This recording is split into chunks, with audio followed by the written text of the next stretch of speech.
काला जादू कहा जाता है काला जादू हमेशा तांत्रिक के हाथों से पैदा नहीं होता। कभी कभी वो एक दुल्हन की चुप आंखों में चुपचाप जन्म ले लेता है। भारत के बीचों बीच नक्शों में धुंधला सा दिखने वाला एक इलाका था, जहां रेल की पटरियां पास से गुजरती नहीं पर कोई ट्रेन नहीं रुकती थी, जहां मंदिर की घंटी रोज बजती थी पर भगवान तक आवाज पहुंचती थी या नहीं कोई नहीं जानता था। उसी इलाके में बसा था देवपुर। देवपुर में एक बात मशहूर थी, यहाँ शादियां हमेशा धूमधाम से होती थी पर दुल्हनें अक्सर चुप हो जाती थी। उस साल बरसात समय से पहले आ गई थी। आसमान में बादल ऐसे लटक रहे थे जैसे कुछ गिरने ही वाला हो, और उसी बारिश में एक बारात देवपुर की कच्ची सड़क पर चढ़ रही थी। घोड़े नहीं थे, बैंड नहीं था, डीजे तो बिल्कुल नहीं, सिर्फ पीली रोशनी वाली टिमटिमाती बल्बों की लड़ियां और कंधों पर उठी हुई बारात। दुल्हन का नाम था सावित्री, उम्र 19 साल, चेहरा गोरा नहीं पर आंखें ऐसी गहरी जैसे किसी ने कुएं के भीतर रात भर आसमान भर दिया हो। सावित्री की माँ बार बार कह रही थी, नजर उतार दो, मेरी बच्ची की नजर उतार दो, पर किसी ने ध्यान नहीं दिया। दुल्हन के हाथ कांप रहे थे, मेहंदी सूख चुकी थी पर हथेलियां भी ठंडी थी। पंडित ने पूछा, कन्या कुछ कहना चाहती हो? पूरा मंडप चुप हो गया। सावित्री ने धीरे से सिर उठाया, आंखें सीधे अपने होने वाले पति पर टिक गईं। उस आदमी का नाम था राघव, गांव का सबसे सीधा, सबसे कम बोलने वाला आदमी। उसने मुस्कुराकर कहा, डरो मत, मैं हूँ। सावित्री के होंठ हिले, आवाज नहीं निकली, बस एक आंसू सीधे उसकी गोद में गिर पड़ा। राघव की माँ ने फुसफुसाकर कहा, ये दुल्हन रो क्यों रही है? पंडित ने मंत्र तेज कर दिए, हवन की आग भड़की और उसी आग के बीच सावित्री की नजर अचानक मंडप के पीछे खड़े पेड़ पर पड़ी। बरगद, बहुत पुराना,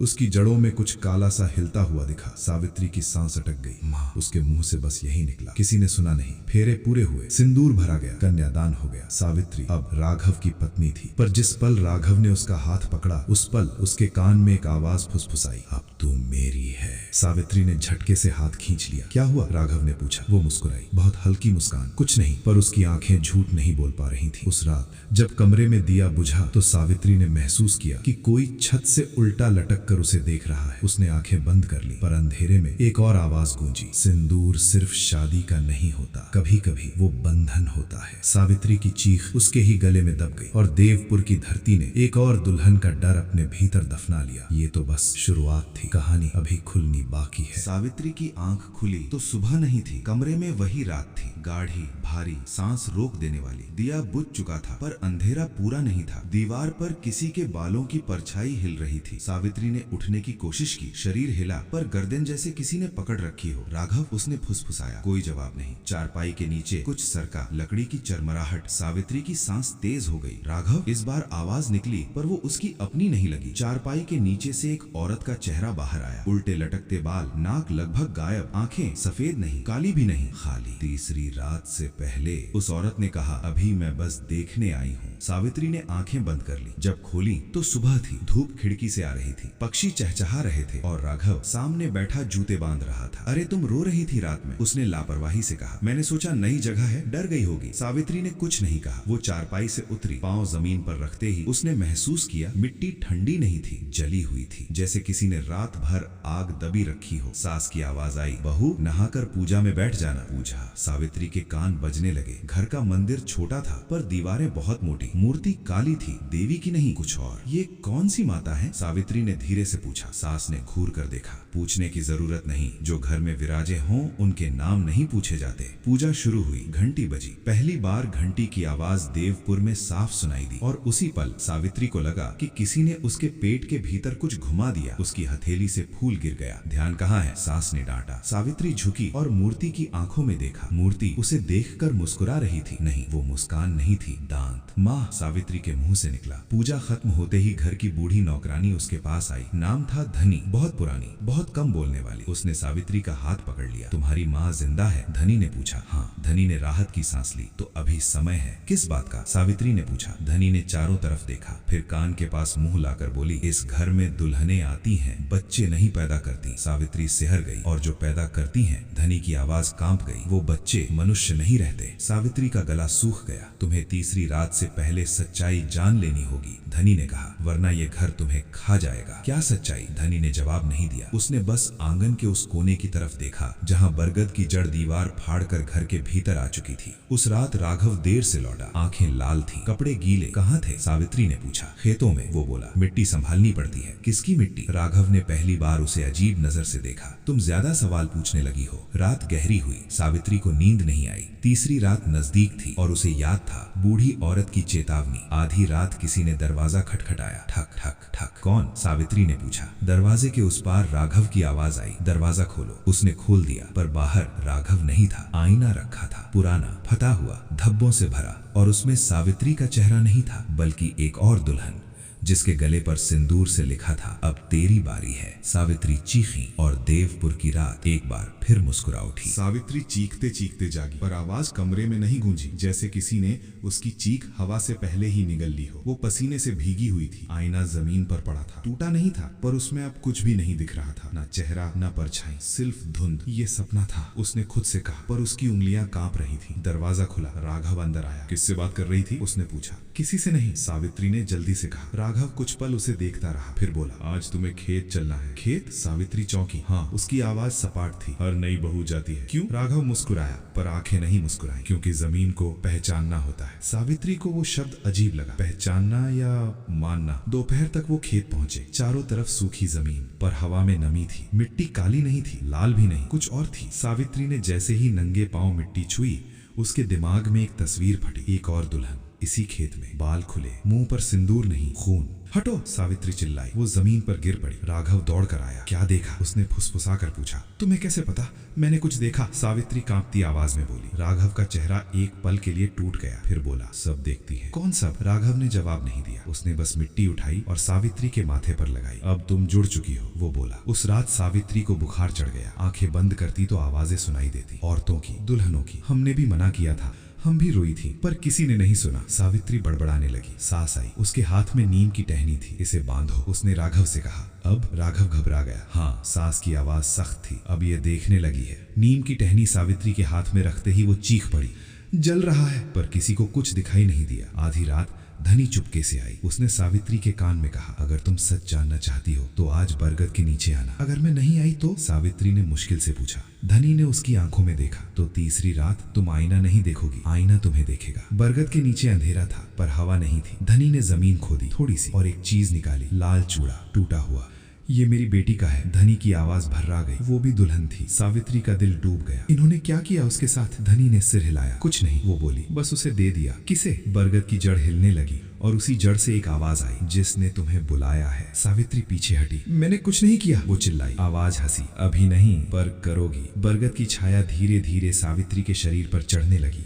धनी ने जमीन पर माथा टेक दिया। इसे छोड़ दो, वो रोई। ये मेरी बेटी नहीं है। आवाज ठहरी। हर दुल्हन किसी की बेटी ही होती है। और छाया गायब हो गई। सावित्री बेहोश हो गई। सुबह वो अपने कमरे में थी। राघव पास बैठा था। धनी कहाँ है? सावित्री ने पूछा। राघव ने धीरे से कहा, इस घर में उस नाम की कोई औरत कभी थी ही नहीं। सावित्री की आंखें फैल गईं। दरवाजे के पास आईना टिका था और उसमें अब एक चेहरा साफ दिख रहा था, सावित्री का, पर आंखें उसकी नहीं थी। तीसरी रात आ चुकी थी और अब कहानी का रुख पूरी तरह बदलने वाला था। सुबह की रोशनी आंगन में तो फैली थी, पर घर के भीतर अब भी रात जमी हुई थी। सावित्री चुपचाप बैठी थी, आईने की तरफ पीठ किए। वो जानती थी अगर उसने पलट कर देखा तो कुछ ऐसा दिखेगा जो फिर कभी भुलाया नहीं जा सकेगा। राघव आंगन में बैठा हंस रहा था। किससे? वहाँ कोई और नहीं था। चाय ठंडी हो रही है, सावित्री ने कहा। राघव हंसते हंसते अचानक चुप हो गया। तुम डर गई हो, उसने कहा। ये घर डर को पहचान लेता है। और तुम? सावित्री ने पहली बार सीधे पूछा। तुम क्या पहचानते हो राघव? वो उठा, धीरे धीरे उसके पास आया। मैं जिम्मेदारी पहचानता हूँ, उसने कहा, जो पीढ़ियों से हम निभा रहे हैं। किसके लिए? राघव की आंखों में कुछ पुराना उभर आया। देवपुर के लिए। सावित्री हंसी, पर वो हंसी खाली थी। देवपुर, उसने कहा, या उस चीज के लिए जो इस घर के नीचे दबी बैठी है। राघव का हाथ हवा में ही रुक गया। तुमने बरगद देखा? वो बोला। हाँ। सुना? हाँ। राघव ने गहरी सांस ली। तो अब सुनो। उसने आंगन की मिट्टी पर उंगली से एक रेखा खींची। ये घर हमने नहीं बनाया,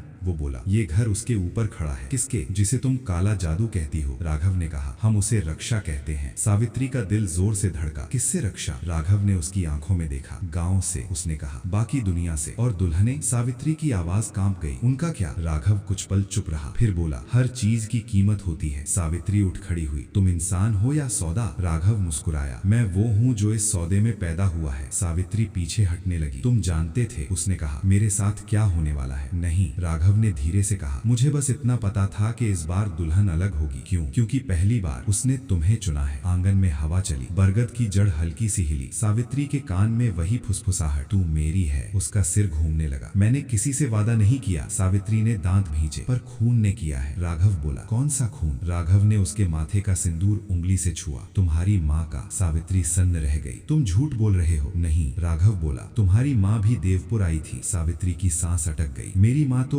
भाग गई थी। राघव ने बात काट दी, पर कुछ छोड़ गई। सावित्री के पैरों तले जमीन खिसक गई। क्या? राघव ने आईने की तरफ देखा। तुम। आईना अपने आप हल्का सा हिला और उसमें एक औरत का चेहरा उभरा, सावित्री से मिलता जुलता, पर आंखों में ममता नहीं, डर था। माँ। सावित्री के होंठ कांपे। आईने से आवाज आई, मत मानना, ये लोग रोकना जानते हैं पर बचाना नहीं। आईना टूट गया। कांच के टुकड़े जमीन पर गिरे। हर टुकड़े में एक एक दुल्हन का चेहरा था। राघव पीछे हट गया। ये नहीं होना था। वो बड़बड़ाया। सावित्री ने पहली बार महसूस किया, डर अब उसके भीतर नहीं था, डर राघव की आंखों में था। तुमने मुझे बांधना चाहा, सावित्री बोली, पर अब तुम खुद बंध चुके हो। बरगद की जड़ जोर से फटी। घर कांप उठा और किसी ने घर के नीचे से कहा, या तो दुल्हन टूटेगी या घर। देवपुर में पहली बार मंदिर की घंटी अपने आप बज उठी और सावित्री जान गई, अब वो सिर्फ दुल्हन नहीं रही, वो फैसला बन चुकी थी। उस रात सावित्री सोई नहीं। आंखें बंद करती तो नींद नहीं आती। दरवाजे खुलते थे, न कोई आवाज, न कोई आहट, बस एक एक करके यादें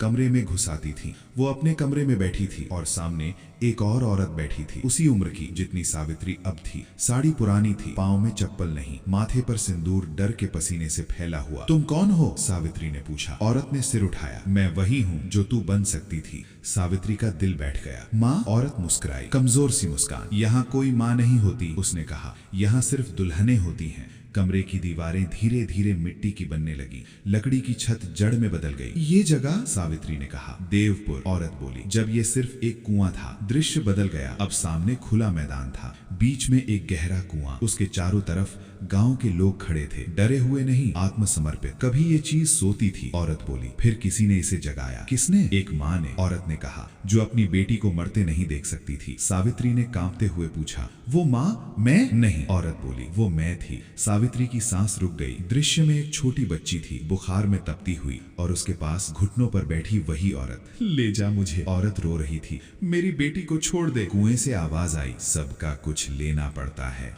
औरत ने अपने माथे से सिंदूर उतारा और कुएं में डाल दिया। मैं दुल्हन बनूंगी, उसने कहा, पर मेरी बेटी नहीं। कुआं चुप हो गया, बच्ची बच गई।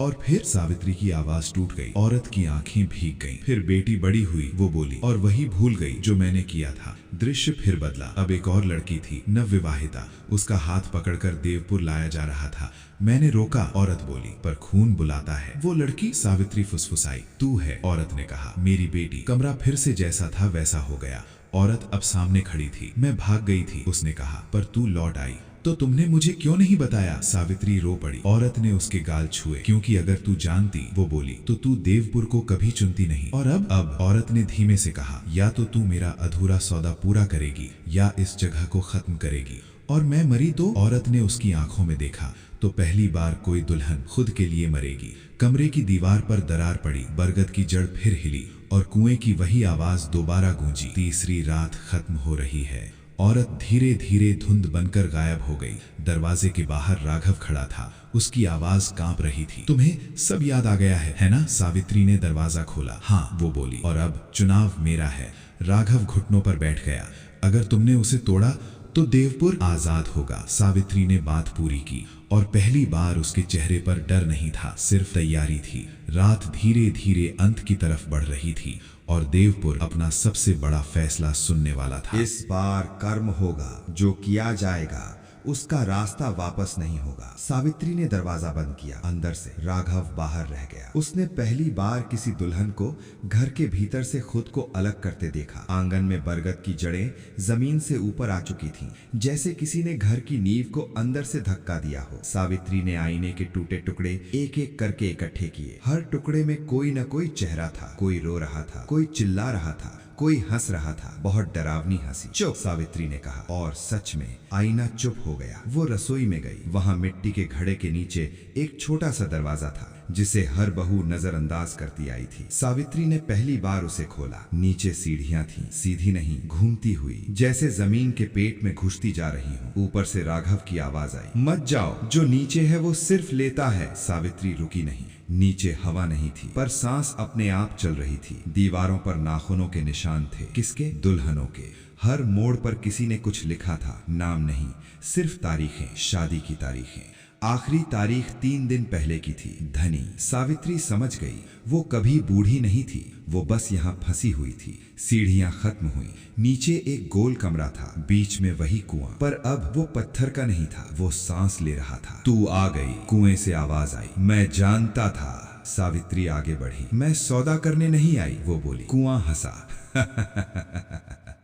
हर कोई यही कहता है, मैं लेने आई हूँ। कुएं की हंसी थम गई। क्या? सब, सावित्री ने कहा, जो तुमने लिया है। कमरे की दीवारें कांपने लगी। तुम अकेली हो, आवाज गूंजी, और मैं पीढ़ियां हूँ। सावित्री ने अपने माथे से सिंदूर हटाया, उसे आईने के टुकड़े पर रखा। तुमने खून मांगा, वो बोली, पर तुमने कभी पूछा नहीं कि खून किसका है। उसने आईने का टुकड़ा कुएं में डाल दिया और पहली बार कुएं से चीख निकली, ये नियम के खिलाफ है। नियम तुमने बनाए थे, सावित्री ने कहा, अब टूटेंगे। ऊपर घर हिलने लगा। राघव गिर पड़ा। रुको, वो चिल्लाया, अगर ये टूट गया तो हम सब जिंदा रहेंगे। सावित्री की आवाज अब बदल चुकी थी। कुएं से धुआं निकला। उस धुएं में एक एक चेहरा उभरा। धनी, बाकी दुल्हने, और अंत में सावित्री की माँ। मत रुको, माँ ने कहा। सावित्री ने आंखें बंद की और कुएं में कूद गई। देवपुर में पहली बार किसी ने दुल्हन को खुद उतरते देखा। जमीन फटी, बरगद गिर पड़ा, मंदिर की घंटी टूट गई।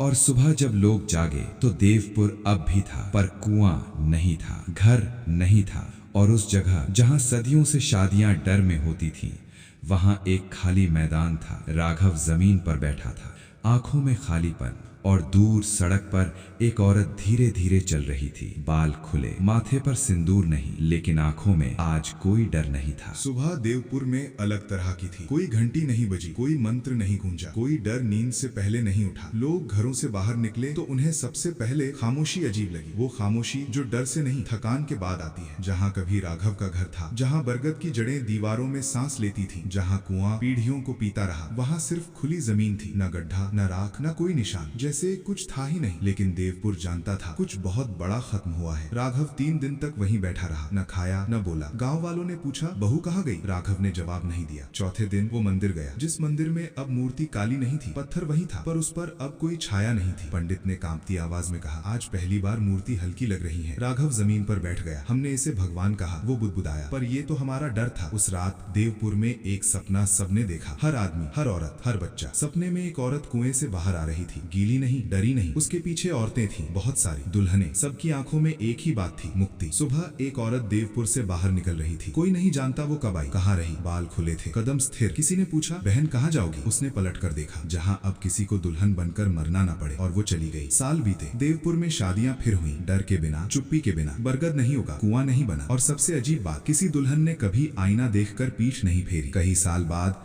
एक और गांव में एक औरत कहानियां सुनाती थी, काले जादू की नहीं, सौदों की। वो कहती थी, सबसे बड़ा तंत्र डर होता है, और सबसे बड़ा बलिदान उसे तोड़ना। लोग पूछते, तुम कौन हो? वो मुस्कुरा देती, एक दुल्हन, वो कहती, जो आखिरी थी। और जब भी कोई लड़की शादी से डरती तो उसे अजीब सा सुकून मिलता, जैसे किसी ने कहीं बहुत पहले कह दिया हो, अब नहीं। कहानी यहीं खत्म होती है। देवपुर बच गया, दुनिया चलती रही, और काला जादू पहली बार हार गया। समाप्त। धन्यवाद दोस्तों। कहानी पसंद आए तो हमारी चैनल द डिफरेंट स्टोरी को लाइक, शेयर और सब्सक्राइब भी कर देना। मिलते हैं अब नई कहानी में। आपका दिन शुभ हो।